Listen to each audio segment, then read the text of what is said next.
Alam mo ba na ang isa sa pinakahinahangaang manlalaro sa PBA ngayon ay hindi lang magaling sa court, kundi isa ring inspirasyon sa tunay na buhay?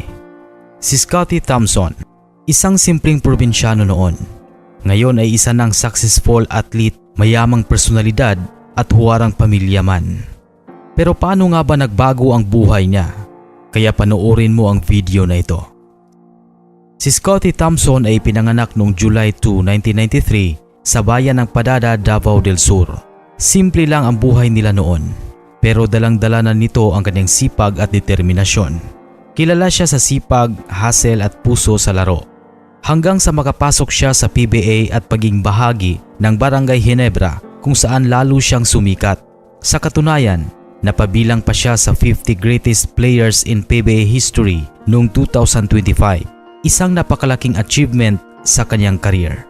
Sa kasalukuyan, si Scottie ay isa pa ring pangunahing bituin ng Ginebra. Ngayong 2026, nagpagkitang-gila siya sa isang historic performance. Isang 30-point triple-double, bagay na hindi nakita sa PBA sa loob ng mahigit 30 taon. Ibig sabihin, hindi lang siya sikat, consistent pa rin ang kanyang galing hanggang ngayon. Bukod sa pagiging player, siya rin ay may role bilang team manager sa NCAA team na dagdag sa kanyang career growth. Ngayon, pag-uusapan natin ang isa sa pinaka-inaabangan, gaano na kayaman si Scottie Thompson. At pag-uusapan natin ang pinakamainit na issue, ang kanyang asawa na si Jinky Serrano. Marami ang nagsasabi na mayaman daw ang pamilya ng asawa niya. Mas nakaangat daw ito sa buhay. At totoo naman na may magandang background si Jinky. Pero ang totoo, hindi si Scottie yumaman dahil lang sa kanyang asawa. Sa katunayan, bago pa sila ikasal, si Scottie ay isa ng established player at milyonaryo. Ang mas tamang sabihin, pareho silang may maayos na buhay bago nagsama. Base sa mga estimate, ang kanyang net worth ay umaabot sa humigit kumulang 7.8 million US dollar. Kung sa piso man yan ay mahigit 400 million pesos nitong taong 2026. Saan ang galing ang kita niya? Sa salary sa PBA, endorsement at sponsorships, social media at YouTube earnings, iba pang negosyo at opportunities. Dito natin masasabi, oo, tunay na buhay mayaman na siya ngayon. Hindi siya mayabang, makikita sa lifestyle niya na talagang umasenso na siya.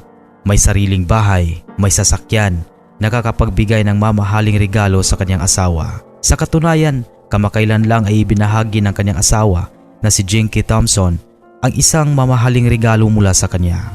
Patunay ng kanyang kakayahang magbigay at mag-enjoy bunga ng kanyang pinaghirapan. Pero kahit mayaman na, nananatili pa rin siyang simple, mapagkumbaba, malapit sa pamilya. Isa sa pinakahinahangaan kay Scottie ay ang kanyang pagiging family man. Malayo siya sa kontrobersya at mas pinipili niya ang tahimik at maayos na buhay kasama ang kanyang asawa. Para sa kanya, hindi lang pera o kasikatan ang mahalaga, kundi ang pagiging masaya at kontento sa buhay. Ang kwento ni Scottie Thompson ay patunay na hindi kailangang maging perpekto para magtagumpay. Sipag, tiyaga at tamang ugali ang tunay na puhunan. At ang tunay na buhay mayaman ay hindi lang sa pera, kundi sa respeto, pamilya at magandang pangalan.